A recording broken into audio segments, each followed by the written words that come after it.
Mr. Steinman, if the government has to, decide to invest or, invest in a scheme where we will be able to, use certain land, in order for Namibia to become, food secured, at least, plus minus, how much would you think the government has to spend? Ballpark figure? Yes. About 500 billion. Okay. Now that is roughly 2.5 years of GDP. Yes. Of the whole country. So you can see that we're looking at massive investments that are required. But this thing that you've just mentioned now before we went on the break, the at what cost? That is the second component in the consideration. How would you develop your policy, or how would you apply your policy? Remember, the first one is the water. You have to go to source. The second one is at what cost? And that becomes very, very, very important, because Oangwena sits on the Oangwena aquifer, where there is an estimated water source that can provide the whole Namibia with water for 400 million, thousand, trillion, zillion years. Yes. I think it's about 400 years, the estimates that I saw. Although I still want to hear from the engineers, how did they make that calculation? But regardless, the water is about 180 meters deep. So immediately there comes the thing in, what does it cost to get the water to the surface? If you look at the Kavango River and the Okavango regions, there is almost unlimited water, except for one thing: it doesn't belong to us only. We are the smaller user of that source compared to Botswana and to Angola. As a matter of fact, in Namibia there's about 70,000 people along the Kavango River, and in Angola about 2 million, and in Botswana about 600,000. And you know that the Botswana, they always go crazy when you talk anything that can harm the swamps, because it's a very important source of income for them. It is. So what it means is that there's a certain sensitivity to the Kavango River. And that same sensitivity applies to the Kunene River. And make no mistake, there are patches that are very good for irrigation along the Kavango River, but the whole thing is always the tourism, and the indigenous tribes and the human rights aspect of it. Can you see where we're going? Now we're completing the circle, we're coming back to the political dimension.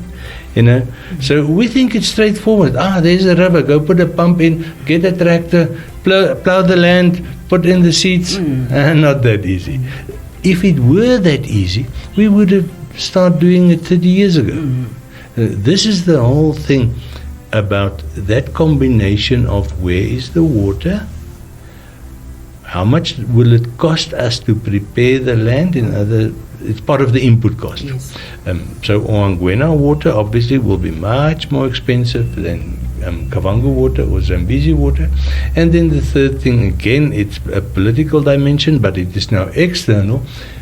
Are we the sole owner of that source of water, like Nekatal, or do we share? Do we need bilateral or even multilateral agreements to be able to tap into that water? And then you can imagine the reality is that the Angolans will not allow us to pump the Okavango dry, neither will the Botswana allow us to pump the Okavango dry. So we will be limited. There will be a certain quota that we may extract. That immediately limits the area that you can put under irrigation, because they will only allow us from the agreement to extract so much water. Same thing applies to the Kunene, and very much the same thing applies to the Zambezi. You know that the Zambezi will sort of become the focal area of Gaza, the Kavango Zambezi Trans-Frontier Conservation Area, So there are many considerations. There are a number of balls in the air, and we need to determine how we're going to play them. And I can tell you now, you asked me for a figure, I said 500 billion, roughly 2.5 years GDP. I think that's on the conservative side. But I can also tell you that if we can overcome the political hurdles, there will be no shortage of funding. Why? Because we will be cultivating something in Namibia that we need. It means that there will always be a market. We will not, it's not like the diamond industry. We will sit with about, I think the latest figure I had is 6 or 7 million carats in stockpile that you can basically do nothing with. Yeah, you know, that's the reason why they sell diamonds the way they do. But we're not talking diamonds now. We're talking water, we're talking vegetables, fruit, cereals, the stuff that we need to grow to become food secure to a certain level. And I would say if we can increase production from just below 40% to between 60 and 65%, we have already made a huge advance, which we were not able to do in the past. If you ask me a time frame, which is, that question is just as important as at what cost, possibly 20 years, another 30 years of bickering in Parliament before we will plant enough acreage to feed ourselves.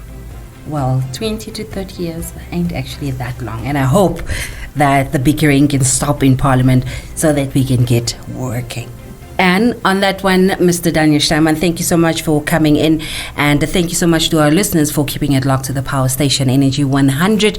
From me, Elsa B. Tunyani, and from the team, we say goodbye.